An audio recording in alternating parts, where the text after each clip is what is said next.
She didn't post a goodbye, not even a blurry airport story. Julia just disappeared. No Brandon, no Virginia, no. Hint. One day she was in the US, and the next she was posting from a quiet backyard in Serbia, surrounded by family, none of whom we've seen in her feed for years. No masseuse, no couple pics, no recharging with loved ones tags, just a smiling face, home-cooked food, and a stillness that hit harder than any breakup post ever could. This wasn't a fight.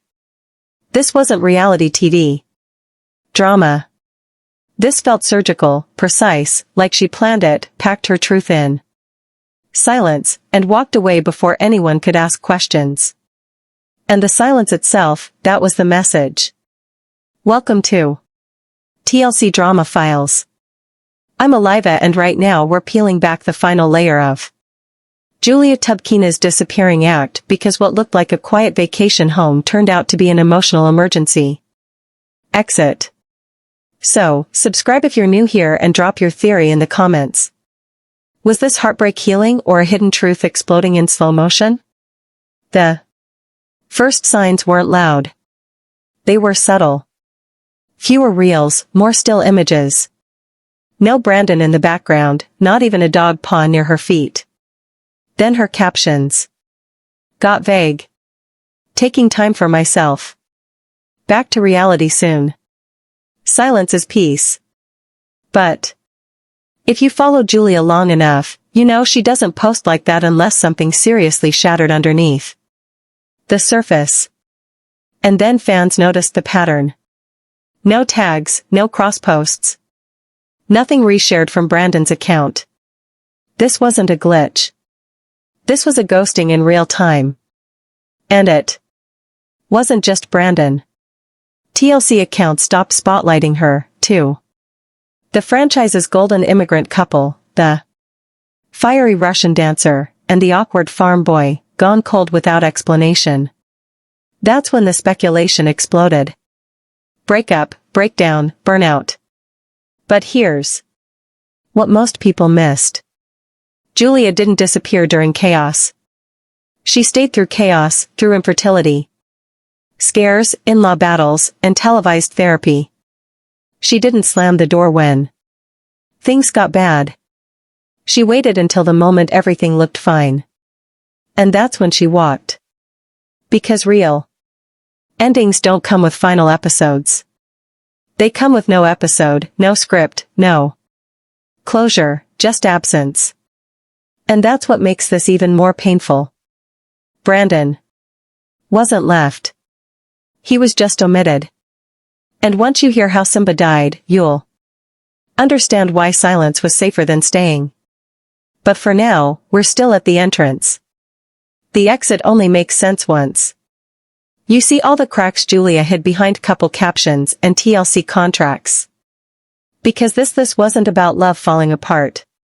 This was about the moment she realized it wasn't love holding her there in the first place. She didn't leave when everything broke.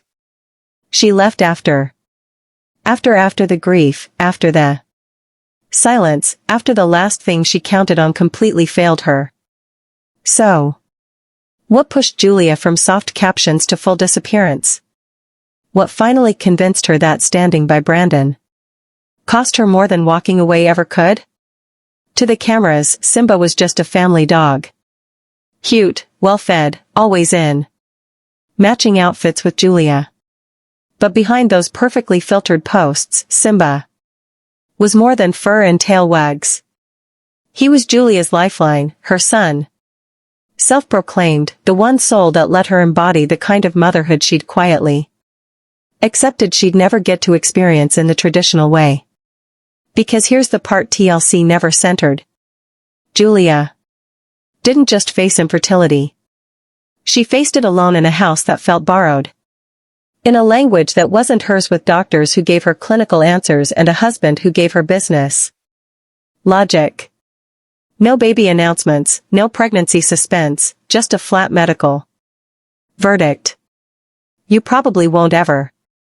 And while Brandon moved on from that moment, With his usual shrug and checklist attitude, Julia internalized it like an identity collapse. She didn't get the luxury of trying again. She got the cold stares, the misunderstood grief, the DMs from strangers saying, "You'll get your miracle." But she didn't want miracles anymore. She wanted acknowledgement.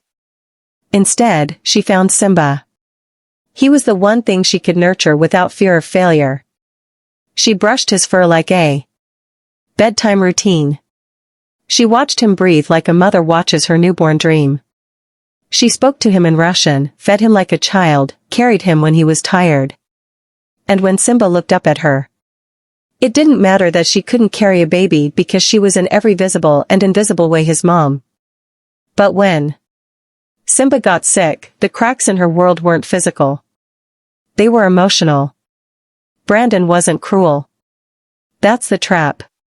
He didn't insult her pain. He organized it. He Googled treatments, suggested costs, asked about sedatives and options. He skipped the part where you hold your wife while she sobs on the floor.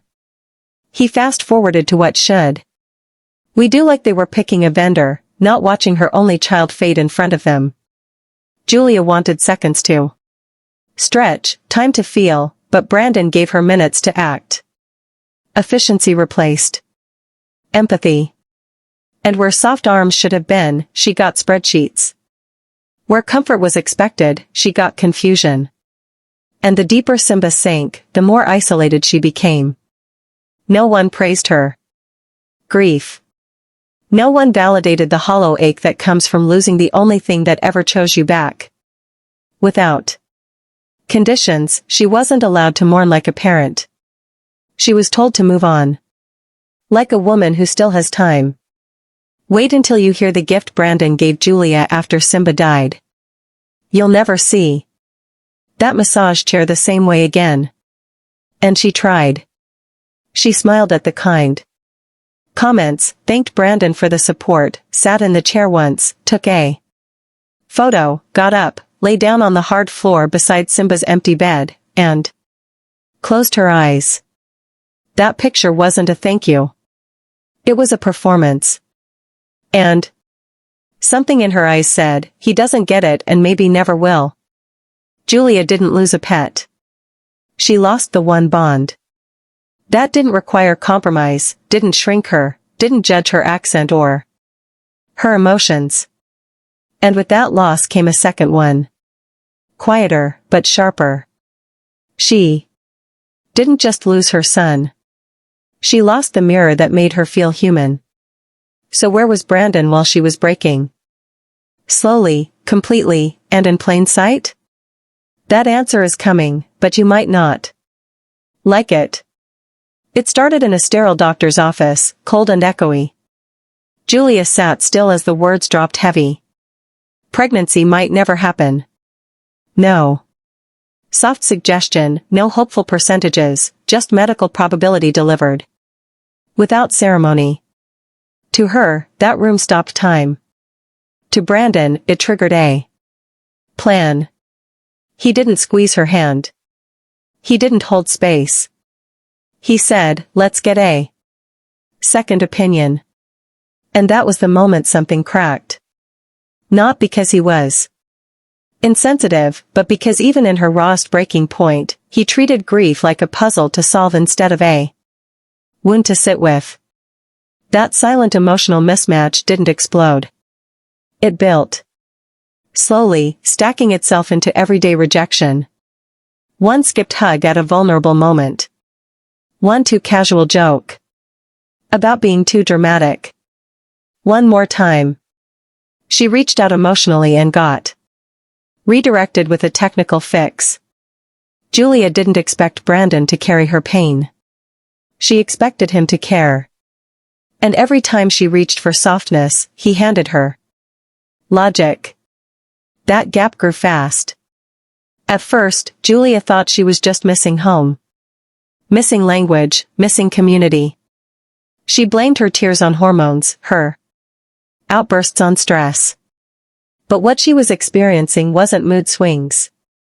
It was grief with no mirror. And the more she tried to replicate family in America, the more resistance she met. Brandon didn't scream. He didn't control with fists or threats. He controlled gently. With feedback or with delays, with postponements wrapped in calm tones. When she asked to bring her parents to visit, he wasn't sure about the timing. When she asked again, he said, "It's too much for the house right now." When she insisted, he got quiet. So, Julia stopped asking.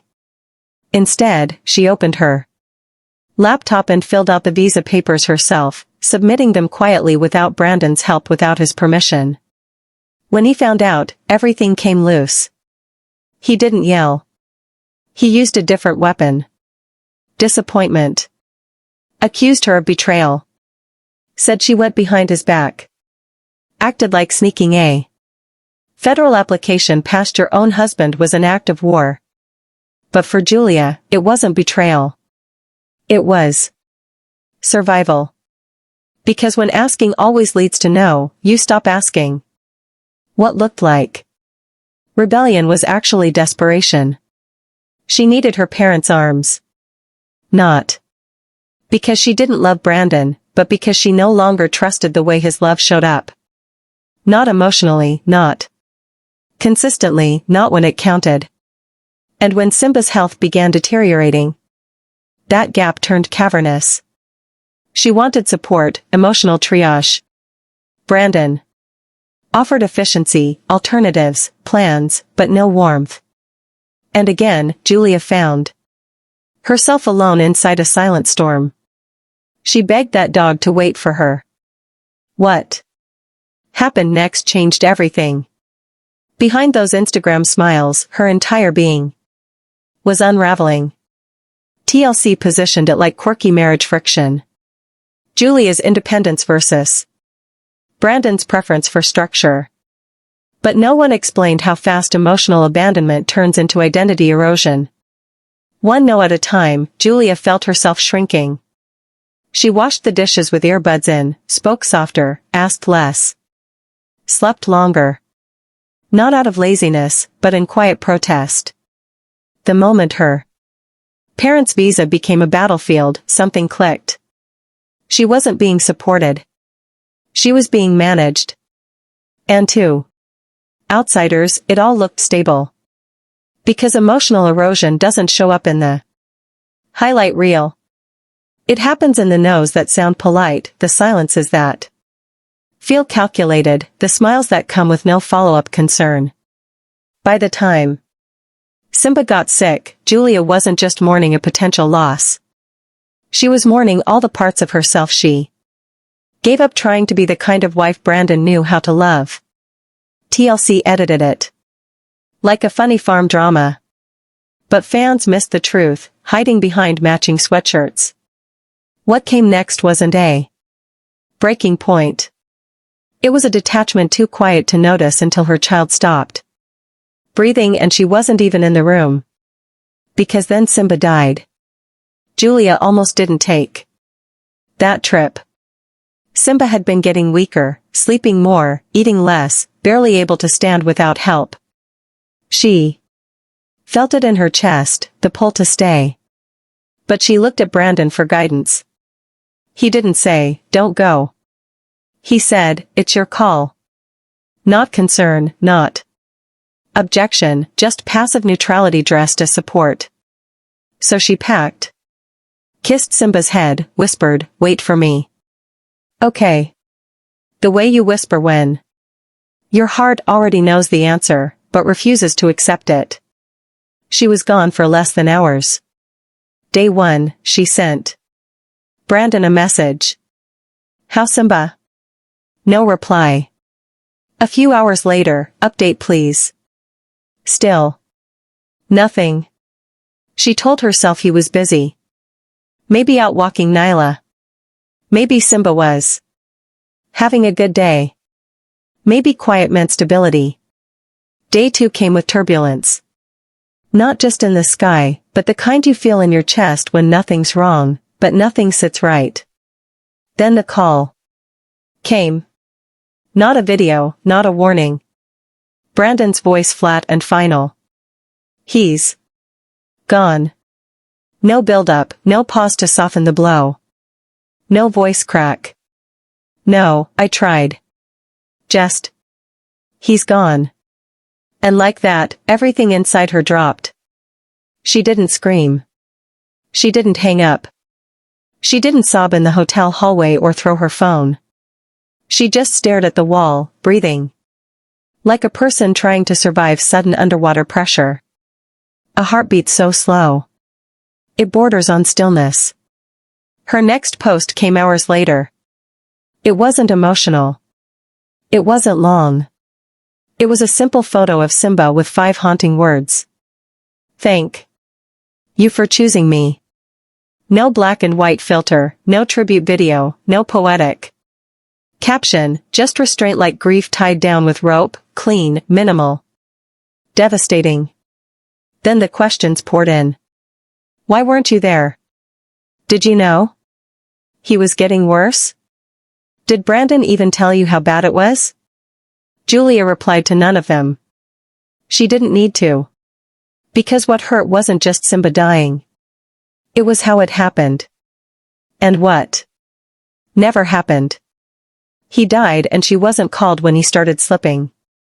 Wasn't asked if she wanted to say goodbye. Wasn't given a chance to see his eyes one last time. No FaceTime, no warning. Brandon made that call alone. And if you're thinking maybe he just didn't know what to say, wait until you hear what he posted next. By the time she got home, it was like Simba had never been there. His food bowls were washed. His bed was folded, his toys packed into a cabinet, his fur vacuumed from the couch, everything clean, erased. Sanitized. Grief treated like mess.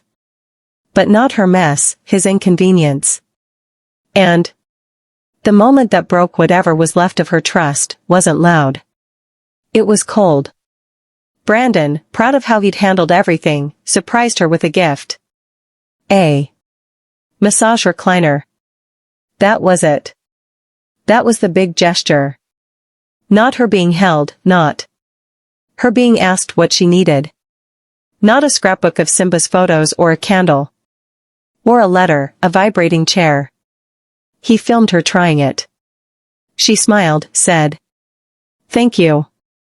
And the internet said, "Oh, he's helping her heal, but look again." She sat in that chair for seconds. Then she stood up, walked to Simba's empty bed on the floor, and lay down beside it without saying a word. The chair was comfort without presence. Performance without emotion. It looked good on Instagram, and it felt hideously empty in her bones. People grieved differently, yes, but Julia didn't just feel alone. She felt erased. Her son disappeared while she was gone. And Brandon made the house look like he never existed to begin with. Julia didn't cry on camera. She didn't post a rant. She didn't even tag Brandon. She did something colder than that. And fans still haven't figured out what that first caption really meant because it wasn't a tribute. It was an obituary for everything she stopped believing in that day, including her marriage. When the therapy scenes aired, fans exhaled like everything had finally turned a corner. There sat Brandon and Julia on that couch, knees close, hands brushing arms, like maybe, just maybe, the hard part had passed. The music was soft, the tone was hopeful, and Brandon said all the right things. We're growing again. I'm listening now. I want to show up better. But something didn't sit right. At least not with longtime watchers. Julia was smiling. Technically, her mouth did the shape. Her tone was gentle. She nodded at Brandon's words, laughed in places fans were supposed to laugh, but her eyes were somewhere else. You know that look? When someone's smiling through you instead of at you? That was Julia. Present in posture, absent in spirit. You could almost hear the show's editors trying to push reconciliation like a wedding montage in reverse. But healing isn't a look, and it can't be scripted. What fans didn't realize is that Julia wasn't healing.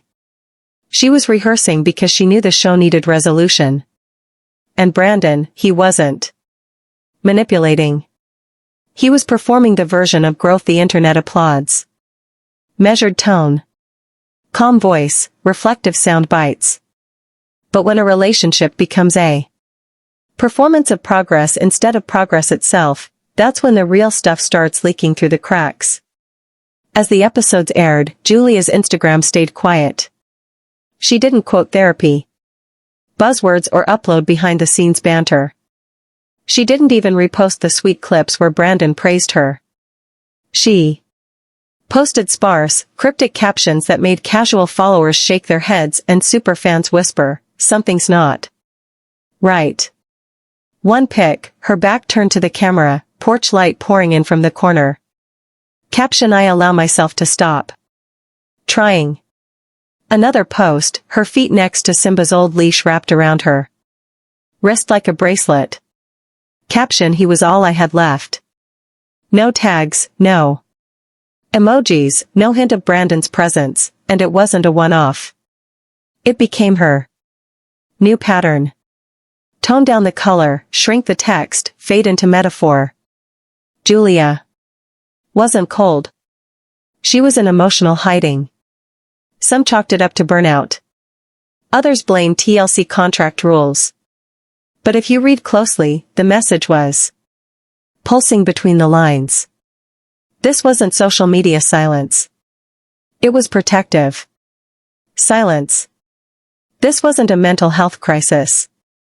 This was years of being slowly erased. And the more Brandon posted calm house updates, porch photos, Nala in the yard, a sunny field, the more obvious it was. His timeline was free of grief, free of rawness, free of her. He acted like nothing had changed. Julia acted like everything had shattered. The comment section knew. "Are you two okay? Where's Brandon? You're glowing, but also, are you alone?" At first, Julia ignored it. Then she started liking the comments she used to delete. One comment said, "This doesn't look like healing. This looks like goodbye." She pinned it. No explanation, no denial, just silence. And while fans zoomed in on backgrounds and time zones, the real clue was staring them in the face. Julia wasn't updating her life. She was warning about it slowly, subtly, cryptically. Brandon still spoke in clean captions. So grateful for this woman, working hard, growing together. But even his compliments started to feel performative, like someone posting for credit while the other person already left the chat. She started sleeping later, posting less, showing up like a guest on her own feed. And the final red flags, they weren't dramatic, they were consistent. No anniversary post, no birthday message for Brandon, no mention of Simba's memory and family updates. One day, she replied to a fan who sent condolences about Simba. Julia wrote, "Thank you. He saved me when no one else knew how. Not we, not our boy, not a shared story. It was hers alone." And while Brandon posted reels about their dog treat startup, Julia was nowhere in sight. The brand logo changed. Her captions didn't bother tagging him anymore. Then the subtle setup paid off. Julia vanished again. No announcement. No collab posts, no goodbye pic. She started uploading short reels from Eastern Europe, Serbia specifically. The captions softer, slightly lighter, but no Brandon, not a frame, not a tag, not a mention. And that wasn't a mistake. It was the confirmation fans weren't ready to accept. Because it turns out, while The internet was watching Brandon talk about effort. Julia was already slipping out the side door, tiptoeing her way toward freedom. And the one detail that confirmed it all was in plain sight. You saw it. You just didn't know how to read it yet. But now, you'll never look at that "thank you for choosing me" caption the same way again. Right after the last resort aired, Julia's feed took a hard turn. No more couple therapy reposts. No more behind-scenes selfies. It was all dogs, logos, and launch mode. Kingdom for dogs. The pet subscription brand she'd quietly been building suddenly exploded. Within days, dog moms, influencers, even low-level celebs started resharing her promo boxes. Fans flooded her DMs. Orders sold out in hours. Everyone thought this was her big win, her bounce-back moment, a woman rising from rural farm life to full CEO status. But the truth behind those brand photos wasn't pride. It was pain. Because the same week, Julia was folding cardboard boxes and packing her logo-stamped tissue paper. Simba was declining fast. Quiet at first, slower movements, a trouble standing. But deep down, she knew that kind of change isn't random. It's foreshadowing. She refused to accept it. Every hour that wasn't spent filming dog treat videos was spent watching Simba breathe, checking his legs, calling the vet, moving him gently when he couldn't shift himself. She was tracking orders in the daytime and whispering, "Please don't go into fur that smelled like heartbreak at night." Simba wasn't a brand mascot. He was the brand. He was the heartbeat of her house, her partner in healing. The son she named on shows even when she was mocked for it. But as her audience grew, Simba's strength shrank. And Julia, she launched a business while grieving in real time. And Brandon, he helped with logistics, unboxed a few deliveries, posted proud boyfriend shoutouts, told his followers Julia was thriving. But never once, not once did he publicly mention that Simba was nearing the end. Not even a vague "he's not doing well." Not a single pause to say what was really behind that launch day sparkle. He separated the business from the breakdown, supportive on paper, absent in pain. While she sobbed in their laundry room, sliding her back down the wall, shoulders shaking, trying not to ruin the promo samples with tears. He stayed product-focused. And then it got worse. Julia had a travel commitment for the launch. 2 days, a quick flight and back. She hesitated right up until boarding. Brandon said, "It's fine. I'll take care of him." Her gut said, "Don't go." But she went. Simba died the next day. Brandon didn't FaceTime. He didn't text a warning. He made a choice and called only after it was over. Simba's gone. That was the sentence. Nothing before it. No moment of softness, no pause to ask if she was sitting, no space to cry with her or for her. Julia stood in a rented workspace, phone pressed to her cheek, surrounded by stacks of branded boxes she no longer wanted to touch. Her hands didn't move. Her breath barely did. The launch had gone viral. But her child, the one creature who truly chose her, had left quietly in someone else's arms alone. You think she stopped posting about Brandon for drama? She was screaming in code, and no one heard her. The posts that followed were strange, even for seasoned fans. One said, "You can succeed and grieve in the same hour." Another simply read, "Don't confuse silence with peace." She didn't mention Simba by name again for weeks. She didn't post Brandon's face.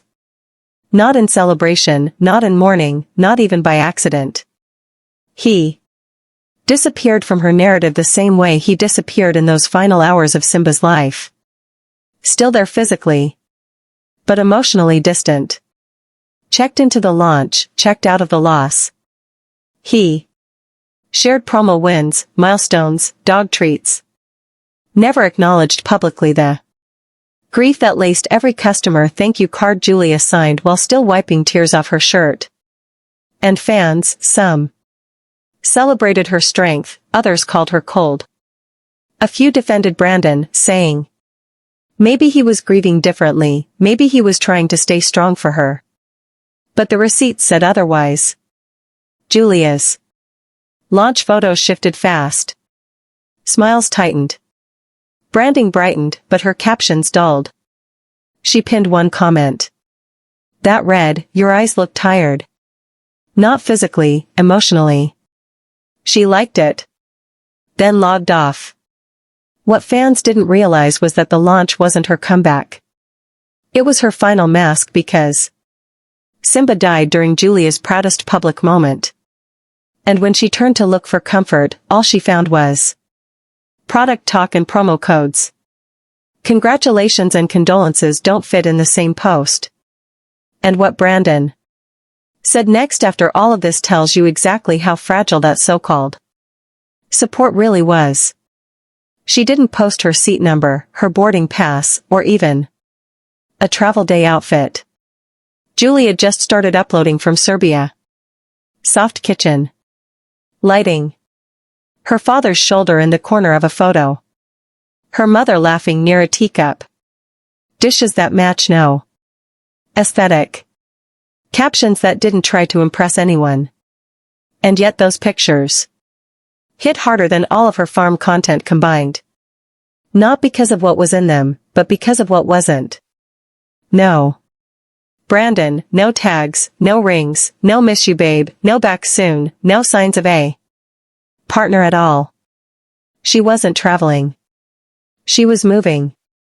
And the people who'd been reading her captions like subtitles finally noticed this wasn't a peace trip. It was an exit strategy. Julia didn't vacation to Serbia. She went home, but her body language said even more. She wasn't tense, performative. Overposed like she had been during the TLC years. She wore oversized sweaters, hair undone, zero effort to polish the frame. It felt real. Honestly, almost too real for some fans to accept because what do you do with a woman who looks lighter after stepping away from the man she was supposedly healing with? The smile was there, but it didn't come with quotations or hashtags. It wasn't curated. It was quiet, uneven, and absolutely unperformative. And yet, some followers still clung to hope. Sometimes people just need space. Maybe she's grieving in her own way. She'll be back. But then came the pinned comment. Not dramatic, not aggressive, just observant. This doesn't feel like healing. This feels like grief finding clarity. Julia didn't reply. She didn't delete it either.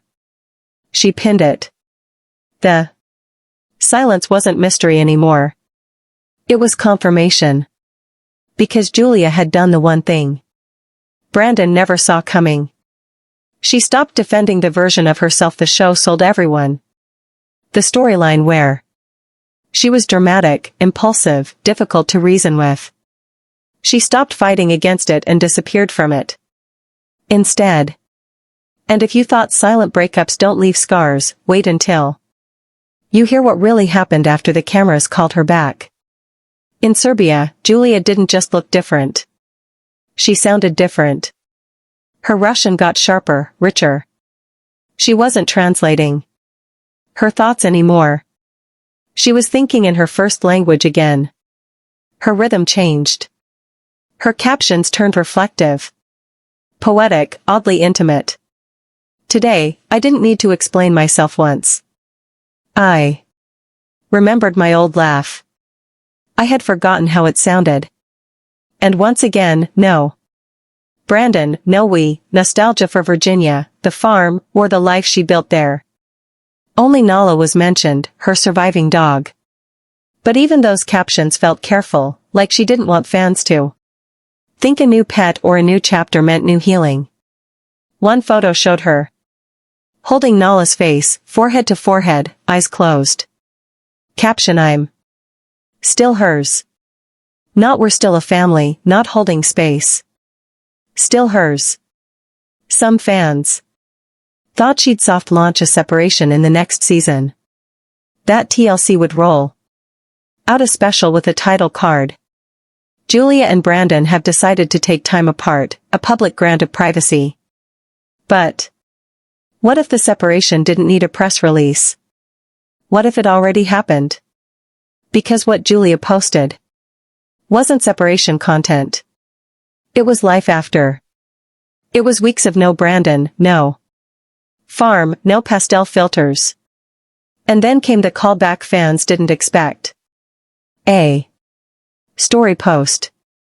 Soft, blurry. Simba's collar on a dusty shelf. No caption, no emoji. No context. Thousands viewed it. Few understood what it meant. Julia wasn't posting in memory of Simba.